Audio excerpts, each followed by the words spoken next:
What's up everybody? I am back today with another chat video, but instead of this being a curl chat video, it is actually going to be a career chat video.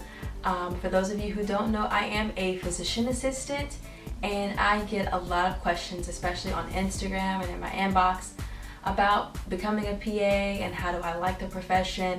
And I've had several people even ask me to do a YouTube video based solely on how I became a PA, and so that's what I'm doing for you today. And I also posted this on Instagram asking if anyone had any questions about me being a PA or any questions specifically about the PA profession, and so I'm going to answer some of those for you today.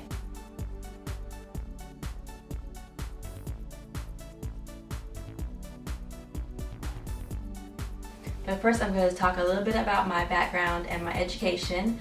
I attended the University of North Carolina at Chapel Hill, go Heels, and graduated in 2004. I received my Bachelor of Science degree in Radiologic Science. So I became an X-ray tech, and I think at the time, and I'm not sure about right now, but at least at the time, the program that I was in, it was maybe one of only a handful of bachelor's programs in radiology in the country. So I had the advantage of being able to get my bachelor's degree, but then also getting my clinical experience, which I ended up needing for PA school. Now when I graduated from Carolina, I did not know that I wanted to be a PA. I didn't even know that I wanted to go back to school. I initially thought I was going to be an X-ray tech for the rest of my life, but then when I started working, I quickly decided that it just wasn't for me. It wasn't in the cards for me to be an X-ray tech forever. It was a great profession. I loved my coworkers. I loved where I worked, but professionally, it just wasn't enough for me. I wanted to know more, and I had a desire to really help people in a different way. So I decided that I was going to go to med school. Well, I didn't have all the prerequisites for medical school, and luckily my job at the time did education reimbursement if you took classes at the university. So I did that in the beginning, and I bought an MCAT prep book, and I was studying for the MCATs, and I'm in this classroom with all these kids who were also trying to go to med school as well, who were taking prerequisites, and I just kind of decided that it wasn't for me. And at the time, I don't even really think I knew what a physician assistant was. I had come across a few in the ER where I worked, but I started to do a little bit more research. I asked one of the physician assistants that worked there if I could shadow her for a little bit, and then I very quickly decided that's something that I really wanted to do. So once I had all of my prerequisites done, I ended up applying to 3 physician assistant programs: George Washington University, Wake Forest University, and Duke University, and I ended up getting accepted into Duke. I got waitlisted at Wake Forest, and I never even got an interview at George Washington. So the Duke PA program was 24 months long. I started in 2006, graduated in 2008, and 7 years later I am still a practicing physician assistant. What I do currently is I work in an urgent care for one of the public hospitals in the area. My first job out of PA school, I did orthopedic surgery for 4 years in Virginia where I lived, and then when I first moved to Texas, I did physiatry or pain management for skilled nursing facilities, and now I've been in this urgent care job for 2 years, and I absolutely love it. I think urgent care is definitely the perfect mix for me. It's a little bit of procedures, and it's a little bit of acute care stuff, and a little bit of primary care stuff. So it's all in all a good mixture of things for me. Okay, so now let's get into some of the Instagram questions. Some of these questions kind of repeat what I've already talked about, so I may skip a few of them. So the first one is, when it comes down to accepting students for the program, do schools look at everything or more towards your GPA? And I asked a couple of my colleagues this question as well, and we all agreed that they look at everything. I think a physician assistant program is looking for a well-rounded person, not just book smart, not just street smart, but well-rounded in all areas. And I think that's why a lot of physician assistant programs require you to do patient care hours prior to the program as one of the prerequisites, because it's really important for you to have had some experience with direct patient care, it's also very important for you to be able to know how to talk to people, how to converse with people, how to have great bedside manner. And those aren't really things that you learn in PA school. I mean, they are somewhat, but you kind of have to have a little bit of your own swag ahead of time. So I definitely think they look at the whole picture. PA programs require you to do so much. You have to have patient care hours. You have to have shadowed. Some of them require for you to have a physician assistant to have written a letter of recommendation. You have to have all of your courses. You have to have a certain GPA. I mean, the standards are pretty high, but it's definitely for good reason. What's your least favorite and most favorite thing about being a PA? Well, my most favorite thing about being a PA is I have a good balance of work and of my personal life. I have a job right now where I work 40 hours a week, and when my 40 hours is done, it's done. I have an opportunity to work overtime or moonlight if I want to, but for the most part, I get to be home at a certain time of the day. I get to spend time with my children and my husband, and that was definitely one of the factors that played into why I wanted to become a physician assistant.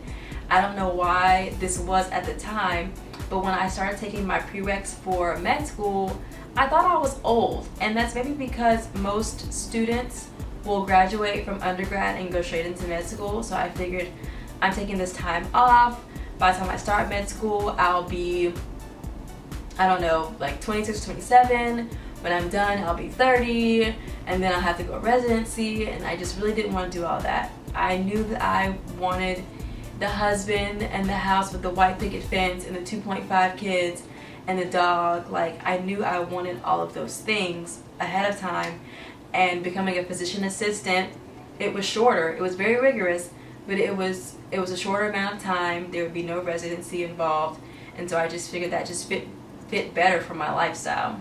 My least favorite thing about being a PA is not necessarily so much with me being a PA, but others, including my patients, not necessarily being accepting of a physician assistant or knowing what we are. And that certainly goes into education and educating the community about physician assistants and what we do and who we are.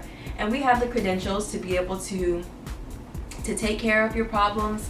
And the good thing about PAs is that if we can't fix your problem, we have a supervising physician that's right next door that can help us solve your problem, that can help us make decisions, that can tell us if we messed up or we did something wrong, or that can pass on the back and say, good job, yes, you did that.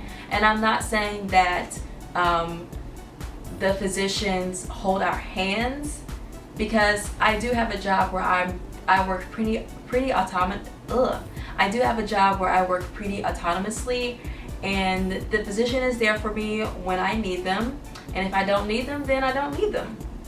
So that's probably one of my least favorite things about being a PA. But I think as this community, I think as the profession continues to grow, then it won't be an issue anymore. So I've gotten this question a lot, is did I have a high GPA?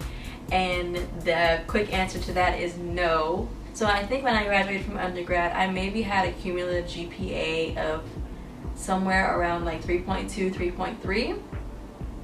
And so the good thing is that when I took my prerequisite classes, so in between going to PA school and starting graduate school, when I took those prereqs, I was more focused then. I was, like a little bit more mature, and I didn't have, all of my friends and parties and stuff around me. So I was a bit more focused. I did better in those prereq classes, which helped to bring my cumulative GPA up. It also brought up my science GPA. I think I ended up taking cell bio, organic 1, organic 2, statistics, and maybe one other science class when I was taking those prerequisite courses, and that definitely helped to bring it up. I don't remember specifically like what it was at the end. It may have been closer to a 3.6 cumulative GPA, and my science GPA was probably honestly right at the cutoff. For most schools, probably like a 3.3, maybe a 3.2, I can't remember exactly. But no, my GPA definitely was not high. I was not like a 4.0 kind of girl. I also got a lot of questions in terms of how did I get my patient care experience. And like I said, I was fortunate enough to have a bachelor's in radiology, so my patient care experience came from that. But if you are looking to getting direct patient care hours and your school does not accept volunteering, you can look into becoming a CNA, which I think is probably the shortest routes. I think it's about a 3 or 4 month program, and that's a certified nursing assistant. You can also become a medical assistant, and of course nursing is also good. It's a little bit longer, so if you're trying to just get it done, you may want to pick something a little bit shorter. Laboratory science is something else you could do. An EMT or a paramedic is something else that you could do. Some other things like I think maybe LVNs or radiology. I think those are probably associate's degrees at the least. So those may take you a year or two to complete. But if you're just trying to get it over quick and dirty, I would probably go with the CNA. That's probably the cheapest and the fastest and the easiest way to get your patient care hours. Another question I received was, did you take the GRE? And yes, I did. I honestly don't remember many specifics about the GRE. I know I did buy a prep book, and I believe I went to a class. I forget who, maybe like by Kaplan or something like that. I don't think I did all that great on the GRE. I have a really hard time with standardized tests, especially ones that require some sort of writing. Not that I'm a bad writer, but yeah, I don't think I did that great on the GRE. But the good thing about the GRE is if you didn't do good the first time, you can take it again. How long did it take to finish PA school? So my program was 24 months. I think some schools vary between 2 and 3 years. Another question, what made you decide PA instead of a physician? And the reason what is a little bit two-sided. First, like I said, is because for some reason I thought I was too old to go to med school. Whenever I decided that I wanted to go back to school, I think I was 23 at the time, and I seriously thought that I was too old to go to med school. But the other part of that was working in the ER that I worked in. I knew a lot of residents, and they were all miserable. They worked really long hours. They got paid next to nothing. Like, I think I made probably more money as an x-ray tech than they were making as residents. They never got to spend time with their families, and they were just miserable. And I'm not gonna say the same for the physicians that I work with now, but definitely at the time I had a very skewed view of what a resident or a doctor's life was, and I knew that that was not for me. So that was probably one of the bigger reasons I decided to become a physician assistant. But then when I started to learn more about what physician assistants do, it really just fit with my personality, because one of the goals of PAs is that we are there to help supplement what the physicians do. So I get a chance to spend a little bit more time with the patient, a little bit more time explaining to them their diagnosis, explaining to them different treatment options. I get more time educating them, and that was really big for me, and still is actually.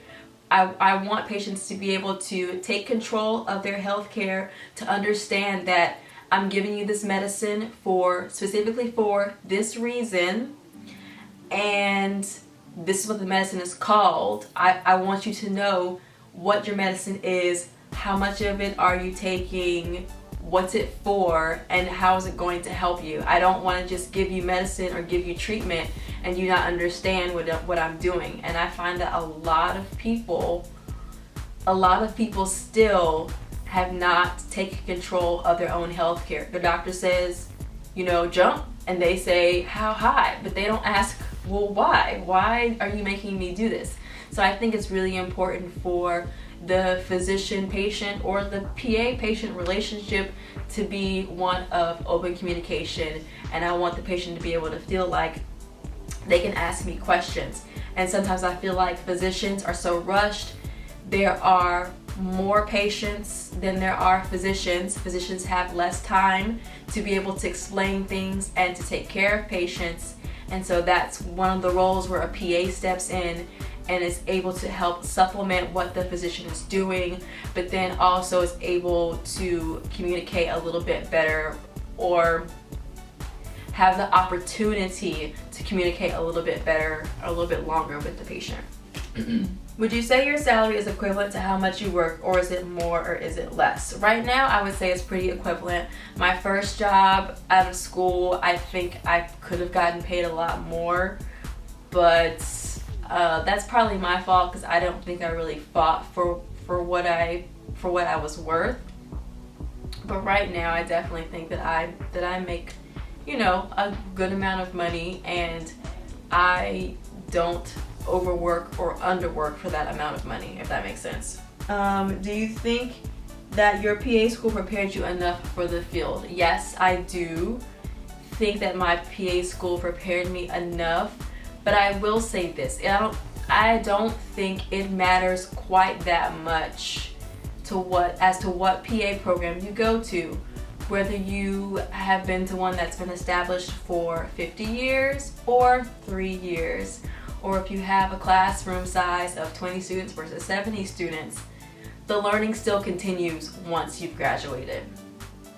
As long as you have found yourself a job and you have a physician that is going to invest their time in educating you properly or teaching you new things, and then you also have the resources to be able to look at up to date and go on to AAPA's website and do your CME, the learning definitely does not stop after you have graduated.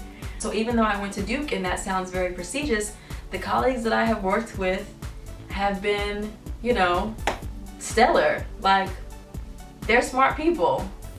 They definitely know what they're doing. And the learning doesn't stop. It never stops. There's always something new in medicine every day, something new to learn, guidelines that have changed, new drugs that have come out. So yes, I do think my PA school prepared me, but I think that my life experiences have been even more so a preparation in terms of learning the field of medicine. What's it like being an urgent care PA? So like I said before, I love it. It's the perfect balance for me. I get to do some procedures. I get to see some very urgent or very acute care type things. But then I also get to do a little bit of family practice, especially for those underserved patients who maybe don't have medical insurance and don't have primary doctors. They also come in sometimes trying to get their primary needs met as well. So I love being an urgent care PA. Would I go back to surgery? Yes, I would. I love to work with my hands. I love to build things and cut things and sew things, but urgent care is definitely a good mix for anybody, I would think, honestly. So, okay, my last question is, let's see, how would you encourage someone still in undergrad who is working towards this goal? And I would just say, keep fighting. Honestly, I'm sure that it was competitive when I applied back in 2006. So that was 9 years ago. And I'm sure it's way more competitive now than it was back then. But you just have to, first of all, complete all the prerequisites that they require you to do. And secondly, be confident in who you are and what you have to give to the PA community. And one of the things that I tell people when they are writing their personal statement, don't just talk about what you can do for the PA profession, talk about what the PA profession can do for you as well. That's really, really important. When you're writing your personal statement, whoever is reading your statement should get a good idea as to who you are as a person. They should be able to connect with you through your words. They should be able to understand where you're coming from and why this is so important to you. So definitely keep that in mind. Just keep focusing on the goal, keep pushing, keep working hard, and this isn't directly related to staying encouraged, but don't apply to one PA school. I mean, unless you really have your heart set on going to this one PA program, save up your coins and apply to more than one school if you can. I would definitely recommend that. Don't put all of your eggs in one basket.